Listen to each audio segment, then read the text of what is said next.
اللہ الذی جعل لکم الارض قرارا، وہی اللہ ہے جس نے زمین کو قیام کی جگہ بنایا، والسماء بناء، اور آسمان کو ایک چھت کی مانند بنایا۔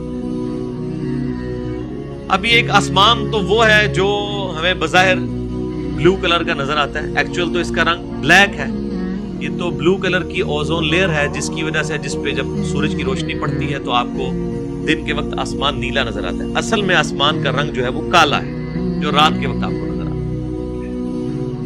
اور ایک وہ آسمان کی تہیں ہیں جو مختلف لیئرز ہیں ہمارے اس ایٹماسفیئر کے اوپر، اسٹریٹوسفیئر ہے، ٹروپوسفیئر ہے، اور کئی ایک لیئرز ہیں۔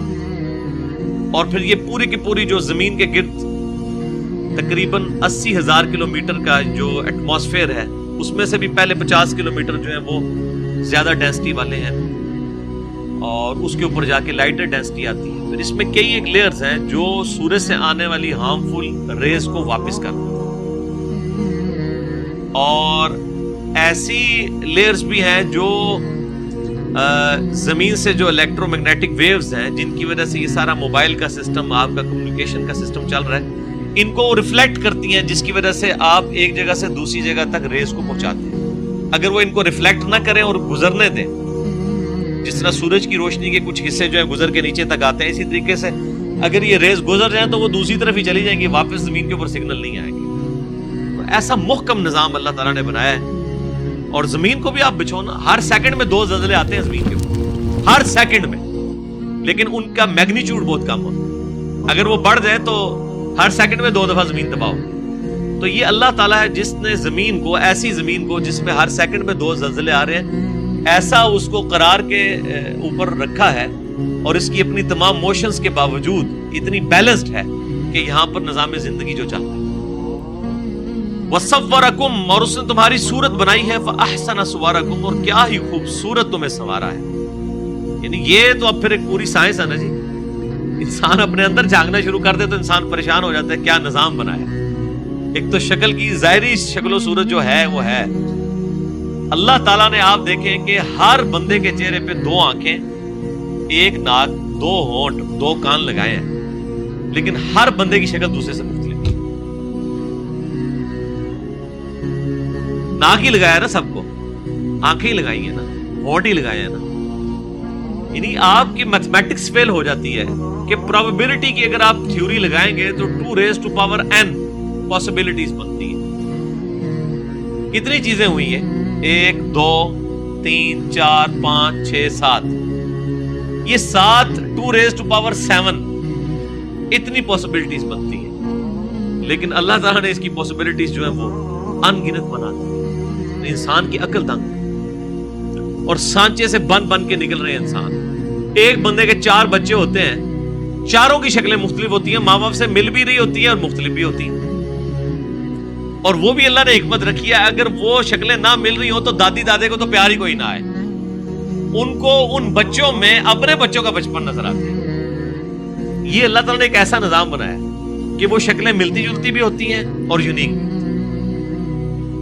اور پھر آپ یہ دیکھ لیں کہ جو یہ فنگر کے جو نشانات ہیں، فنگر پرنٹس، کسی انسان کے فنگر پرنٹس دوسرے سے نہیں ملتے۔ یعنی دنیا پہ 7 ارب انسان ہے نا، تو آپ 7 ارب انسانوں کے فنگر پرنٹس لیں، کسی ایک شخص کے دوسرے سے نہیں ملتے۔ اور 7 ارب کوئی چھوٹا فگر نہیں ہے میرے بھائی۔ 1 ارب گنتی گننے کے لیے نا 25 سے 30 سال چاہیے، اگر 24 گھنٹے صرف گنتی آپ گنتے رہے، 1 2 3 4 5 6۔ 1 ارب کوئی چھوٹی رقم نہیں ہے۔ یہاں پہ تو مطلب ہمارے وہ جو لوگوں سے مال لوٹ کے تو لوگ کہہ دیتے ہیں 2 ارب لوٹ لیا، 3 ارب لوٹ لیا۔ 3 ارب کا لوگوں کو پتہ ہی نہیں مطلب کیا ہے۔ 3 ارب کا مطلب ہے کہ اگر کوئی شخص روزانہ بھی 1 لاکھ روپے خرچ کرے نا، 60 سال تک بھی خرچ کرتا رہے نا تو ختم نہیں ہوگا۔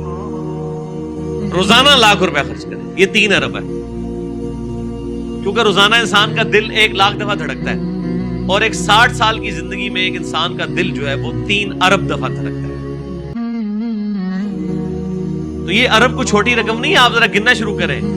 یہ لاکھ تو انسان کو لگتا ہے تھوڑی سی ہے، لیکن لاکھ کے بعد آپ آگے جانا شروع کریں تو آپ کو اندازہ ہو جائے گا کہ 1 ارب کے اندر جو ہے وہ کتنی بڑی اماؤنٹ چھپی ہوئی ہے. اور تو یہ اللہ تعالیٰ انسان پیدا کر رہا ہے. ابھی تو یہ فنگر پرنٹس کی تو بات ہوگی پرانی, یہ تو 1886 میں یہ ڈسکوری ہوئی تھی کہ کسی شخص کے فنگر پرنٹ دوسرے سے نہیں ملتے ہیں. اب تو میرے بھائی جس لیول کی ڈسکوریز ہو چکی ہیں آپ سوچ بھی نہیں سکتے.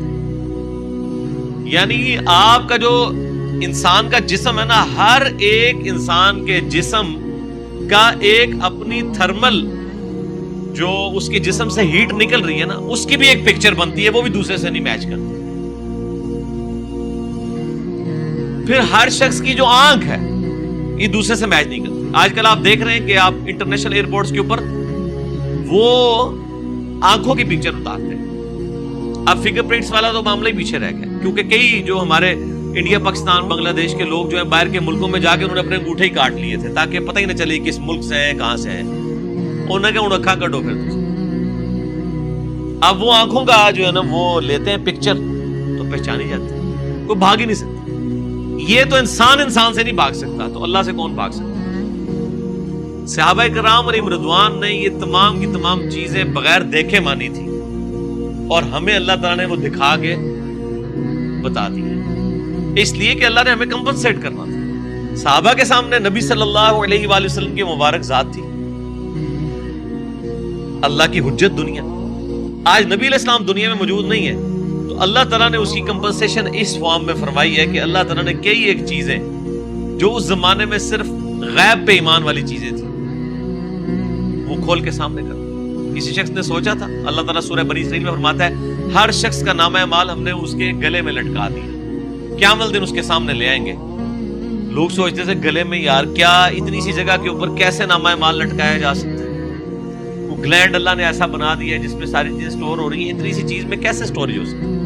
آج آپ دیکھ لیں اتنی جو ہے وہ ٹیرا بائٹس کے اندر یو ایس بیز اور میموری کارڈ آ گئے جن میں آپ یہ تمام کی تمام چیزیں سٹور کر سکتے ہیں. یعنی کوئی مسئلہ ہی نہیں ہے, یہ اللہ تعالیٰ نے ہمیں دکھا دیا.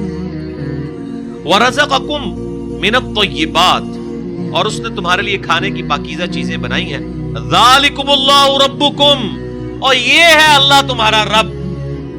فَتَبَارَكَ اللَّهُ رَبُّ الْعَالَمِينَ, تو بس بڑی ہی برکت والی ذات ہے اللہ جو تمام جہانوں کا پالنے والا ہے.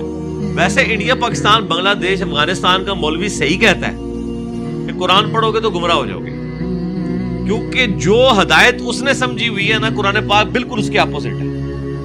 یہ چند ایک آیات پڑھ کے کسی نے کسی بابے کو مدد کے لیے پکارنا ہے, کسی فرشتے کو مدد کے لیے پکارنا ہے, کسی جن کو, کسی بزرگ کو, کسی نبی کو, کسی صحابی کو مدد کے لیے پکارے گا جس کو یہ چیزیں پتہ چلیں گی کہ اللہ تعالیٰ بار بار کہہ رہا ہے تہاڈا رب, اللہ دے بندے ہو, رب دیا ہے کوالٹیز ہوندیاں نے, تسی کینوں رب منے ہیں.